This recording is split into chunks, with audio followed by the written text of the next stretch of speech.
నేను నా పేరు తిరుపతిరావు అండి. నేను హన్మకొండలో ఉంటాను. యూనివర్సిటీ కాలేజ్ దగ్గర. మా ప్రాపర్ విలేజ్ వచ్చేసి మల్లంపేట పక్కన ఒక చిన్న విలేజ్ రాజపల్లి అని. మా మిత్రులు చాలా మంది ఉన్నారు.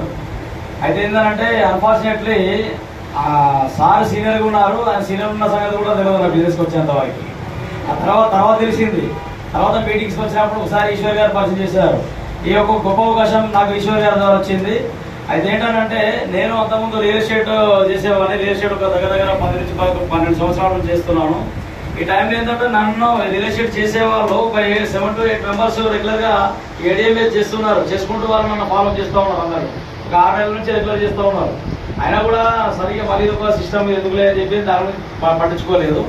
అయితే ఏంటంటే ఈశ్వర్ గారు వచ్చి ఒకసారి ఇంటి దగ్గరికి వచ్చి మొత్తం దీని గురించి మొత్తం ప్లాన్ చెప్పిన తర్వాత ఒకటే అన్నాడు ఆయన, నువ్వు రియల్ ఎస్టేట్ బాగుంటే కనుక దీనిలో రాకు, లేదంటే మాత్రం దీన్ని చూడు అని చెప్పాలంటే, నీ సిస్టమ్ బాగానే ఉంది, కంపెనీ అంతా బాగానే ఉంది, కానీ వర్క్ మళ్ళీ మొదటి చేయాలి కదా, మళ్ళీ చేయాల్సిందే కదా అని చెప్పి నేను ఇట్లా వాదన చేశాను ఆయనతో. ఆయన ఏం చెప్పాడంటే, నీకు 1 లక్ష రూపాయలు కావాలంటే వేరే వాళ్ళని అడగడానికి అయితే పోవడానికి లేదు, సిగ్గు చెప్పడానికి ఏముంది నీకు, దీంతో 6 నెలల్లో దగ్గర ఒక 10 అప్పటికి 18 lakhs to 20 lakhs ఉంది అని ఎర్నింగ్స్.